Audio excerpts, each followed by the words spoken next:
So hello legal army, what's up, welcome back with another video. मैं स्वागत करता हूं फिर से आपको एक नया वीडियो में।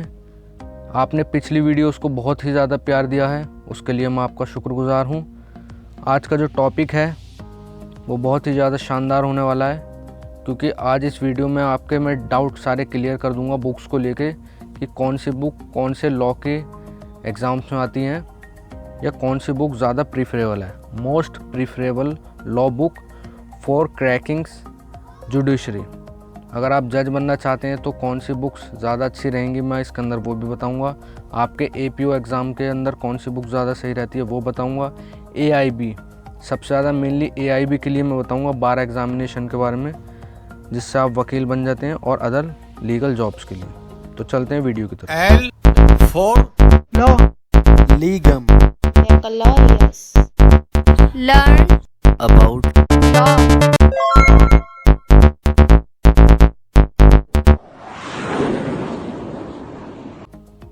Knowledge is power. आपकी नॉलेज ही आपकी पावर है। एक स्टूडेंट की लाइफ में अगर उसको ये बात पहले से ही क्लियर है कि उसको लाइफ में क्या गोल बनाना है और उसको किस तरीके से उस गोल को पूरा करना है या पूरा अचीव करना है, तो ये उसका एक सबसे पावरफुल टूल होता है। So in every profession you must be aware of every basic knowledge of that profession. यानी कि आपको प्रोफेशन में जाने से पहले ही जो उसकी बहुत बेसिक सी चीज़ हैं उनके बारे में आपको पूरा पहले से ही पता होना चाहिए।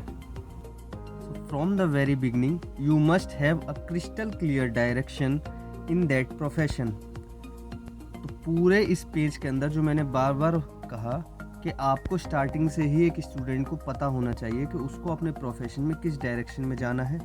और वो डायरेक्शन क्या है? डायरेक्शन ये है कि उसको कैसे अपने उस प्रोफेशन के टाइम को यूटिलाइज़ करना है, कौन सी बुक्स इस्तेमाल करनी है, कौन सा सिलेबस प्रीफर करना है। ओवरऑल जो उसकी नॉलेज है उसको होनी चाहिए।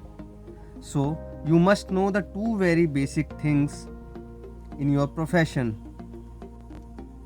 तो जो सबसे ज़्यादा बेसिक पहली चीज़ है जो आपको ज़रूर पता होनी चाहिए वो है आपका सिलेबस। सिलेबस कि आप जिस प्रोफेशन में हैं और जिस फील्ड को आप गोल बना रहे हैं, जैसे किसी को जज बनना है तो उनको सिलेबस पता होना चाहिए। और दूसरी हैं बुक्स के हज़ारों की तादाद में आज के टाइम पे बुक्स अवेलेबल्स हैं। बहुत सारी बुक्स हैं जो आपको समझ आती हैं, बहुत सारी बुक्स हैं जो आपको समझ नहीं आती हैं। तो स्टार्टिंग से ही आपको ये पता होना चाहिए कि आपको कौन सी बुक्स प्रीफर करनी है। Now the first subject is constitutional law. Constitutional law की जो दो बहुत ज़्यादा बुक्स प्रीफर की जाती हैं, जिसमें है सबसे पहले JN पांडे, और जो दूसरी आपकी बुक है वो है नरेंद्र कुमार जी की। ये दो मेन बुक्स हैं कॉन्स्टिट्यूशनल लॉ की जो कि ज़्यादातर बच्चे प्रीफर करते हैं। जुडिशरी के लिए ज़्यादातर लोग JN पांडे प्रीफर करते हैं और अपने प्रोफेशन यानी कोर्स के टाइम पे नरेंद्र कुमार से ही पास हो जाया करते हैं। लेकिन दोनों ही बुक्स अपने आप में अच्छी बुक्स हैं। बच्चे को जिससे ज़्यादा समझ में आता है वो उसको प्रीफर कर सकता है। और सेकंड है आपका IPC यानी Indian penal code. Indian penal code के अंदर जो दो मेन बुक्स प्रीफर की जाती हैं, जिसमें एक है आपकी SN मिश्रा और जो दूसरी बुक है आपकी वो है PSA पिल्लई की। ये दोनों ही बुक्स IPC के लिए बहुत ज़्यादा प्रीफर की जाती हैं। कुछ टॉपिक्स हैं जो मिश्रा में बहुत अच्छे दे रखे हैं, कुछ टॉपिक्स हैं जो पिल्लई में बहुत ज़्यादा अच्छे दे रखे हैं। फॉर एग्जांपल जैसे मर्डर का जो टॉपिक है वो पिल्लई के अंदर मेरे हिसाब से ज़्यादा अच्छा दे रखा है। तो आप किसी भी बुक को प्रीफर कर सकते हैं और उस एक बुक को आप लेके चल सकते हैं आगे। तो जो तीसरी आपकी बुक है वो है CRPC की।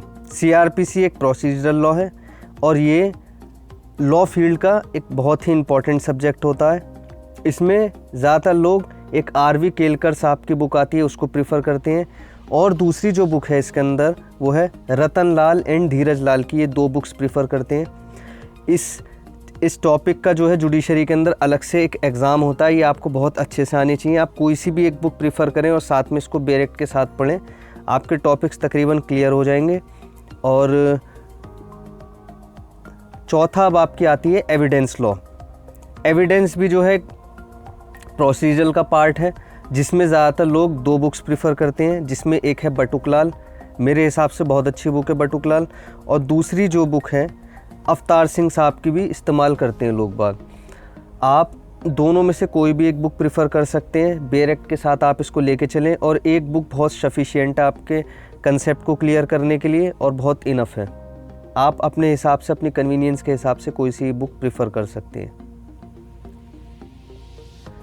Now the fifth book is Muslim law. Muslim law जो आपका पर्सनल लॉ है, और मुस्लिम लॉ में जो बहुत ज़्यादा प्रेफर की जाती है, एक है आपकी अकील अहमद साहब की और दूसरी है आपकी खालिद रशीद साहब की। ये दोनों ही बुक्स कुछ टॉपिक के अंदर खालिद रशीद बुक जो है लोग ज़्यादा प्रेफर करते हैं। जैसे मुस्लिम लॉ का जो इनहेरिटेंस का पार्ट है वो अकील अहमद के अंदर शायद थोड़ा सा गड़बड़ दे रखा है, यानी प्रॉपरली उसको अच्छे से नहीं समझाया गया है, शायद वो मिसप्रिंट है या क्या है, तो उसके लिए आप खालिद रशीद प्रेफर कर सकते हैं।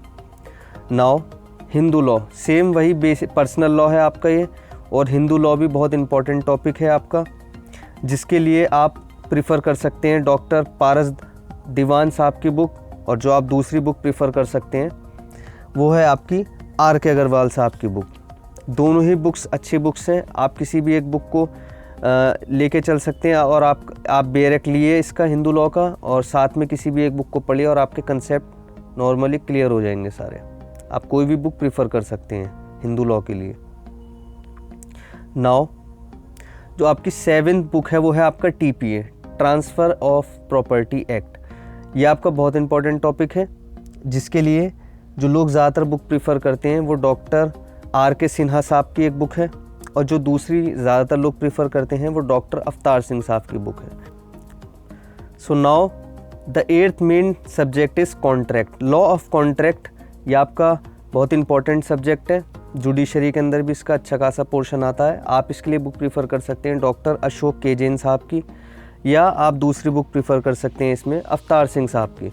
दोनों ही बुक्स इनफ है आपके लिए। तो अब जो आपका सब्जेक्ट है वो है टॉर्ट तो बेसिकली आपको फर्स्ट ईयर में पढ़ाया जाता है, और जो आप इसके लिए बुक प्रेफर कर सकते हैं, सबसे ज़्यादा बुक प्रेफर की जाती है वो है डॉक्टर R.K. बांगे साहब की बुक, और दूसरी जो बुक बहुत ज़्यादा प्रेफर की जाती है वो है रतन लाल एंड धीरज लाल साहब की बुक। दोनों ही बुक्स मेरे हिसाब से आप R.K. बांगे प्रेफर कर सकते हैं, बहुत ही सिंपल लैंग्वेज में अच्छे से इसमें समझाया हुआ है टॉर्ट्स को, और आपके तकरीबन सारे ही कंसेप्ट जो हैं टॉर्ट्स से रिलेटेड वो आप आराम से R.K. बांगे से क्लियर कर सकते हैं। बाकी अगर आपको इसमें थोड़ा स्पेशलाइजेशन चाहिए तो आप रतन लाल एंड धीरज लाल भी देख सकते हैं। Now the other subject is labour law. जो लेबर लॉ में आप सबसे ज़्यादा प्रेफर की जाती हैं बुक्स, वो सबसे पहली बुक है S.N. मिश्रा साहब की, और जो दूसरी बहुत ज़्यादा प्रेफर की जाती है वो है अवतार सिंह एंड हरप्रीत कौर। ये बुक्स बहुत ज़्यादा प्रेफर की जाती हैं लेबर लॉ के लिए। बहुत ज़्यादा जुडिशरी के अंदर लेबर लॉ से नहीं आता है, आप सिंपली लेबर लॉ के लिए S.N. मिश्रा साहब की बुक को प्रेफर कर सकते हैं, और जो आपके मेन बेसिक कंसेप्ट हैं वो आपके आराम से क्लियर हो जाएंगे। अब आ जाते हैं प्रोफेशनल एथिक्स। प्रोफेशनल एथिक्स जो सब्जेक्ट है कि आपको किस तरीके से अपने लीगल कोड ऑफ कंडक्ट के अंदर रहना है, और आपको उस प्रोफेशन के यानी लीगल प्रोफेशन के बेसिक एथिक्स के बारे में पता रहना चाहिए। इसके लिए आप डॉक्टर कैलाश राय साहब की बुक प्रेफर कर सकते हैं, या डॉक्टर S.P. गुप्ता साहब की आप बुक को प्रेफर कर सकते हैं। प्रोफेशनल एथिक्स के लिए ये 2 बुक्स इनफ हैं, आपका इससे काम चल जाएगा। बेसिक चीज़ें आपको इसके बारे में पता होनी चाहिए, कोई बहुत ज़्यादा डिटेल्ड इसके लिए आपको ज़रूरी नहीं है सब्जेक्ट में जाना। सो आप इन दोनों बुक्स में से कोई भी बुक प्रेफर कर सकते हैं। द नेक्स्ट बुक इज़ आपकी ADR, अल्टरनेटिव डिस्प्यूट रिड्रेसल, या रिजोल्यूशन भी बोलते हैं बहुत सारे लोग। तो आप इसके लिए जो बुक प्रेफर कर सकते हैं IP मैसी साहब की बुक प्रेफर कर सकते हैं, या आप दूसरी बुक प्रेफर कर सकते हैं डॉक्टर JJR उपाध्याय साहब की बुक। बहुत ही इंपॉर्टेंट टॉपिक है वैसे, क्योंकि इसी की वजह से जो हमारे कोर्ट्स का बर्डन है वो कम होता है। Means you can solve the dispute outside the court, और ये बहुत ही इंपॉर्टेंट टॉपिक है, आपको इसके बारे में पता होना चाहिए। आप कोई भी बुक प्रेफर कर सकते हैं। Now the other subject is human rights and international law. Competitive exams के लिए बहुत ज़्यादा इंपॉर्टेंट होता है, आपके जुडिशरी के प्री में भी काफ़ी जगह आते हैं इससे क्वेश्चन, तो आप इसके लिए बुक प्रेफर कर सकते हैं डॉक्टर S.K. कपूर साहब की बुक आप प्रेफर कर सकते हैं, या दूसरी आप जो प्रेफर कर सकते हैं डॉक्टर H.O. अग्रवाल की बुक प्रेफर कर सकते हैं आप इसके लिए। इन्वायरमेंटल लॉ भी आप देख रहे हैं इसका बहुत ज़्यादा आने वाले टाइम में और ज़्यादा क्रेज़ होता जा रहा है। ये बहुत ही ज़रूरी है, एक लॉयर के लिए भी बहुत ज़रूरी है कि उसको इस इन्वायरमेंटल लॉ के बारे में अच्छी पकड़ होनी चाहिए।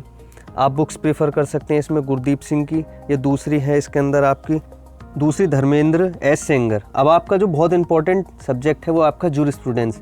ये आपके हर LLM का एग्ज़ाम हो या आपके जुडिशरी का प्री हो, कई जगह पे मेंस में भी आता है, ये इस सब्जेक्ट में आपको बहुत अच्छी पकड़ होनी चाहिए। दो बहुत इंपॉर्टेंट बुक्स हैं आपकी, डॉक्टर NV परंजेपी, दूसरी आपकी बुक है इसके अंदर डॉक्टर महाजन, और तीसरी जो आप बुक प्रीफर कर सकते हैं इसमें है SR माइनी। ये तीनों ही बुक्स आप कोई भी प्रीफर कर लें, आपका इसमें कंसेप्ट क्लियर होना बहुत ज़रूरी है, और आपको इसका प्री के हिसाब से खासकर, यानी जो नॉर्मल एक एक नंबर के सवाल होते हैं उसके हिसाब से आपके लिए बेस्ट बुक है। आपके सारे कंसेप्ट क्लियर हो जाएंगे और ये आपको बहुत अच्छे से इसमें पकड़ होनी चाहिए अगर आपको कंपटीशन में जाना है आगे। तो अगला जो आपका सब्जेक्ट है वो आपका PDC जो आपका सब्जेक्ट है, आपको ये पता होना चाहिए कि आप कोर्ट में जाएंगे तो आपको किस तरीके से प्लीड करना है बिफोर द कोर्ट। तो आप इसके लिए बुक प्रीफर कर सकते हैं डॉक्टर SR माइनी की, और दूसरी बुक जो आप प्रीफर कर सकते हैं इसके अंदर वो है RN चतुर्वेदी साहब की। आप दोनों में से कोई भी बुक प्रीफर कर सकते हैं। इसमें बेसिकली आपको मेन प्रैक्टिस की ज़रूरत रहती है, एक गाइडेंस के लिए आप कोई बुक ले लीजिए और आप अपनी तैयारी करते रहिए। जुडिशरी के अंदर भी एक अलग से प्लीडिंग के लिए क्वेश्चंस आते हैं जिसके लिए आपको पहले से बहुत अच्छी तैयारी होनी चाहिए। आगे आ जाता है आपका इंटरप्रिटेशन ऑफ स्टैट्यूट्स। बेसिकली कहीं डायरेक्टली तो ये आपको नहीं मिलेगा कि कंपटीशन में आता है, लेकिन हर सब्जेक्ट के अंदर आपको इसके बारे में अगर आप लिंक करके लिखेंगे, लिंक करके आप समझेंगे तो आपको बहुत अच्छा समझ में आएगा। बुक्स आप प्रीफर कर सकते हैं इसके अंदर NS बिंद्रा साहब की, दूसरी बुक आप प्रीफर कर सकते हैं इसमें BM गांधी साहब की। दोनों ही बुक्स अच्छी हैं। आप इंटरप्रिटेशन ऑफ स्टैट्यूट्स को अगर कंपटीशन में नहीं भी आता है बहुत अच्छे से क्लियरली आपको नज़र नहीं आ रहा है, लेकिन आप फिर भी इसमें बेसिक आपको सारी चीज़ें पता होनी चाहिए, क्योंकि एक लॉयर तभी अच्छा लॉयर बन सकता है जब उसको स्टैट्यूट को इंटरप्रेट करना आता हो। The other subject is company law. Company law के लिए आप सिंपली बुक प्रीफर कर सकते हैं। पहली बुक है इसमें अवतार सिंह साहब की, और जो दूसरी बुक इसके अंदर प्रीफर की जाती है वो है S चंद्र साहब की। आप दोनों बुक्स में से कोई भी बुक प्रीफर कर सकते हैं। दोनों ही बुक्स अच्छी बुक्स हैं और इतना ज़्यादा इसमें डीप में जाने की ज़रूरत नहीं है। कोई भी आप एक बुक प्रीफर करते हैं आपको आराम से कंसेप्ट क्लियर हो जाएंगे। जो मेन चीज़ें, मेन केस लॉज हैं वो आपको किसी भी दोनों में से बुक में से एक में से मिल जाएंगे और आप आराम से अपने कंपनी लॉ को तैयार कर सकते हैं। नाउ लास्ट में बचता है मूट कोर्ट। मूट कोर्ट आपकी बेसिकली प्रैक्टिकल ट्रेनिंग का एक पार्ट है। आपको पता चलता है किस तरीके से हम लोग कोर्ट के अंदर प्लीडिंग करते हैं। तो इसके लिए आप सिंपली कैलाश राय साहब की बुक प्रीफर कर सकते हैं, या दूसरी आप जो बुक प्रीफर कर सकते हैं इसके अंदर वो बुक है आपकी डॉक्टर SR माइनी की। आप दोनों बुक्स को लीजिए, कोई भी बुक को आप गाइडेंस के तौर पे लीजिए, और मेन आपको इसके अंदर आपको प्रैक्टिस करनी है और ज़्यादा से ज़्यादा आपको अपना इसमें प्रैक्टिकल पार्टिसिपेशन देना है, क्योंकि ये एक प्रैक्टिकल ट्रेनिंग है जो कि आपको सीखने से और आपके पार्टिसिपेशन से ही आपको ज़्यादा आएगी। सो लास्टली जो आपको कुछ चीज़ों पे ध्यान रखना है, that there are 2 most important points which you have to keep in your mind. The first thing is a student must prefer single textbook for each subject which is convenient for their understanding. And the second thing is, however, there are some topics in each subject which may be betterly explained in any other textbook. So for only that purpose you may go through any other textbook. तो जिस तरीके से मैंने आपको अभी पीछे पूरी video में बताया कि एक स्टूडेंट के पास इतना टाइम नहीं होता, इतने सारे सब्जेक्ट हैं लॉ के, कि आप सोचें कि मैं सारी ही बुक्स को पढ़ लूँगा, तो ये करना एक तरीके से इनसफिशिएंसी या फिर मेरे हिसाब से ठीक नहीं है। आप किसी एक बुक को प्रीफर कीजिए, पकड़िए, आप देखिए आपको कौन सी बुक से ज़्यादा समझ में आता है। जब आपको क्लियर हो जाए कि किस राइटर की बुक से आप ज़्यादा कैच कर पाते हैं, आप उस बुक्स को प्रीफर कीजिए, उससे टॉपिक्स पढ़िए। लेकिन अगर उसके बाद आपको लगता है कि आपके कोई टॉपिक्स ऐसे हैं जो आपके क्लियर नहीं हो पा रहे हैं उस बुक से, तब आप दूसरी बुक्स में जाइए, क्योंकि मैटर जो है वो तकरीबन सेम ही होता है। ऐसा नहीं है कि 10 बुक्स पढ़ लेंगे तो आप कोई बहुत ज़्यादा अलग चीज़ सीख जाएंगे। आप एक बुक लेके चलिए, आप उसके हिसाब से अपने लेके चलिए। कोई सब्जेक्ट या कोई टॉपिक आपको समझ में नहीं आता है, तब आप दूसरी बुक्स की तरफ प्रीफर कीजिए और उससे आप अपने कंसेप्ट को क्लियर कीजिए। यानी मेन जो आपका फोकस होना चाहिए वो सिर्फ 2 चीज़ों पे होना चाहिए। पहला, आपका जो मेन सब्जेक्ट है वो आपको समझ आना चाहिए। दूसरा, आपके जो आपको जो आंसर राइटिंग के लिए आगे तैयार रहना है, उतना आपका क्लियर हो चुका हो, आपका जो सब्जेक्ट है वो क्लियर हो चुका हो। यानी सिर्फ आपको आंसर राइटिंग को और ज़्यादा अच्छा बनाने के लिए इधर आधर से आप बुक्स पढ़ें, लेकिन पहले आप अपने सब्जेक्ट को, पूरे सिलेबस को कवर करें। एक बार जो आपका सिलेबस है वो आपको पूरी तरीके से आ जाए कि हाँ इससे बाहर किसी भी एग्ज़ाम में नहीं आता है, उस सब्जेक्ट को, उस सिलेबस को आप किसी एक बुक से पूरा अच्छे से करें। और उसके बाद जब आपके पास अगर टाइम है तो आप अदर बुक्स कंसल्ट कीजिए, उससे आपकी आंसर राइटिंग अच्छी होगी, आप बहुत अच्छे से डिफरेंट तरीके से, बहुत अच्छे तरीके से आंसर लिख पाएंगे आप। सो आई थिंक कि आपको बहुत ज़्यादा फ़ायदा हुआ होगा। So thanks for watching and listening this video. और अगर आपको अब भी इस वीडियो में कुछ समझ ना आया हो, आपकी किसी भी तरीके की कोई भी क्वेरी हो, तो आप वो मुझको कमेंट बॉक्स में बता सकते हैं। और मैंने इस वीडियो के डिस्क्रिप्शन में 2 वीडियोस का लिंक दिया है, जो कि पहली वीडियोस है syllabus of LLB, year wise मैंने बताया है, सेमिस्टर वाइज बताया उसके बारे में मैंने इसमें। और जो दूसरी वीडियो है वो मैंने आपको टॉप कॉलेजेस बताए हैं, जो कि 5 साल के हैं और 3 साल के हैं। आप इन वीडियोस को पूरा देख सकते हैं डिस्क्रिप्शन में जाके, मैंने डिस्क्रिप्शन में इसके अंदर लिंक दे दिया है। आप मुझको मेल भी कर सकते हैं l4law25@gmail.com पर, और आप मुझे इंस्टाग्राम पर फॉलो कर सकते हैं l4law। सो अगर आपको ये वीडियो पसंद आई हो तो आप वीडियो को सब्सक्राइब कीजिए और वीडियो को लाइक कीजिए, हिट करिए बेल के आइकन को, जिससे आपको नोटिफिकेशन मिलती रहे।